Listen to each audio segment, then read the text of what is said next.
নিয়োগ দুর্নীতিতে গত ২-৩ বছর থেকে অস্বস্তিতে রাজ্য সরকার, কিন্তু তারপরও দেখা গেল যে মানিক ভট্টাচার্যের জামিন এবার কুন্তল ঘোষের জামিন। তৃণমূলের যুবনেতা নিয়োগ দুর্নীতি মামলায় গ্রেপ্তার হয় ইডির হাতে এবং সিবিআইয়ের হাতে। অবশেষে সিবির হাতের যে মামলা রয়েছে সেখানে কিন্তু জামিন না পেলেও ইডির করা মামলায় জামিন পেলেন তৃণমূলের যুবনেতা কুন্তল ঘোষ। কিন্তু একাধিক শর্ত রয়েছে হাইকোর্টের। আপনাদেরকে জানিয়ে রাখি, এই মুহূর্তের অত্যন্ত বড় ব্রেকিং নিউজ। কোটি কোটি টাকার দুর্নীতি হয়েছে নিয়োগে, একেবারে চেটে পুটে দুর্নীতি, সাদা খাতায় চাকরি, পরীক্ষা না দিয়ে চাকরি, শূন্য পেয়েও চাকরি, এবং সেই চাকরির টাকায় ফুলে ফেঁপে উঠেছেন বেশ কিছু শাসক দলের নেতৃত্ব। এবং অবশেষে তাদের ঠিকানা জেল, এবং সেই জেলবন্দি নেতৃত্বরা জামিন যদিও পাচ্ছেন, কিন্তু একাধিক শর্ত রয়েছে।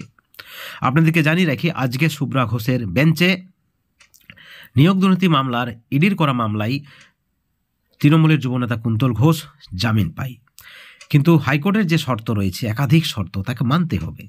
এবং সেই শর্তগুলি রয়েছে যে পাসপোর্ট জমা দিতে হবে হাইকোর্টে, এবং নিম্ন আদালতে সময় মতো হাজিরা দিতে হবে, মোবাইল নাম্বার জমা দিয়ে রাখতে হবে, এবং মোবাইল নাম্বার কিন্তু কোনোভাবেই পরিবর্তন করা যাবে না। এবং সেই সঙ্গে আরও বড় যে শর্ত রয়েছে যে সাক্ষীদেরকে কোনোভাবেই প্রভাবিত করা যাবে না। যাদের টাকা নিয়েছেন, যাদের টাকা নিয়ে দুর্নীতি হয়েছে, যারা সাক্ষী রয়েছে, যারা ইতিমধ্যেই অভিযোগ করেছেন, কলকাতা হাইকোর্টে মামলা করেছেন, যারা ইডি সিবিআইয়ের কাছে জবানবন্দি দিয়েছেন, তাদেরকে কিন্তু কোনোভাবেই প্রভাবিত করা যাবে না।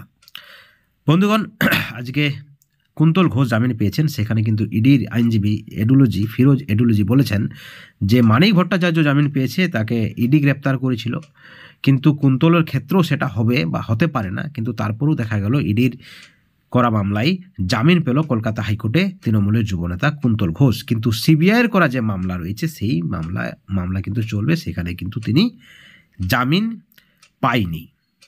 অত্যন্ত বড় খবর। আপনারা জানেন, নিয়োগ দুর্নীতি মামলার তদন্ত করছে ইডি সিবিআই। এখনও এই দুর্নীতির আসল পাণ্ডাকে, গডফাদারকে তার কাছে পৌঁছাতে পারেনি। এখনও জেলবন্দি রয়েছেন নিয়োগ দুর্নীতি মামলায় গ্রেপ্তার হওয়া প্রাক্তন শিক্ষামন্ত্রী পার্থ চট্টোপাধ্যায়, তার ঘনিষ্ঠ বান্ধবী অর্পিতা মুখোপাধ্যায়। মানিক ভট্টাচার্য পর্ষদ সভাপতি জামিনে মুক্ত, এবার জামিন পেলেন কুন্তল ঘোষ। বন্ধুগণ, রাজনৈতিক মহলের পক্ষ থেকে দাবি করা হচ্ছে যে নিয়োগ দুর্নীতি মামলার কবে শেষ হবে, এবং বিজেপির পক্ষ থেকে যে বড় দাবি যে এই সকল অভিযুক্তদের জামিন দেওয়ার কোনো মানে হয় না। যাই হোক, তৃণমূলের পক্ষ থেকে যে অভিযোগ রয়েছে সব কিছুই কিন্তু সাজানো। কেন্দ্র সরকার বিরোধীদের কোণঠাসা করতে, তাদেরকে অপমান করতে, তাদের ভোট ব্যাংকে প্রভাব ফেলতে বেছে বেছে হেভিওয়েটদের গ্রেপ্তার করছে মিথ্যা মামলায়। এখনও পর্যন্ত কোনো প্রমাণ দিতে পারেনি ইডি সিবিআই। বন্ধুগণ, অভিযোগ তো থাকবেই, রাজনীতি তো হবেই, কিন্তু সিবিআইয়ের পক্ষ থেকে দাবি করা হচ্ছে খুব শীঘ্রই নিয়োগ দুর্নীতি মামলায় বড় আপডেট আসতে চলেছে, এবং বড় মাথা অবশ্যই জালে ধরা পড়বে। এই ভিডিওর পরিপ্রেক্ষিতে আপনাদের মতামত কী, আপনাদের প্রতিক্রিয়া কী? আপনারা দেখেছেন যেভাবে রাজ্য জুড়ে খাটের তলায়, পালঙ্কের নিচে, তকিয়াতে টাকা উদ্ধার হয়েছে, ফ্ল্যাটে টাকা উদ্ধার হয়েছে, দেখা গেছে প্রচুর পরিমাণে কালো টাকা নিজের অ্যাকাউন্টে, আত্মীয়দের অ্যাকাউন্টে, ঘনিষ্ঠদের অ্যাকাউন্টে। এখনও নিয়োগ দুর্নীতি মামলায় নাম রয়েছে তৃণমূলের হেভিওয়েট নেতৃত্বদের।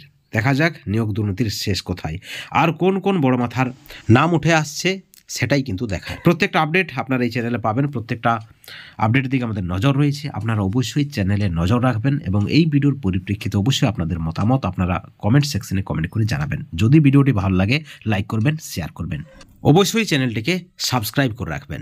Thank you.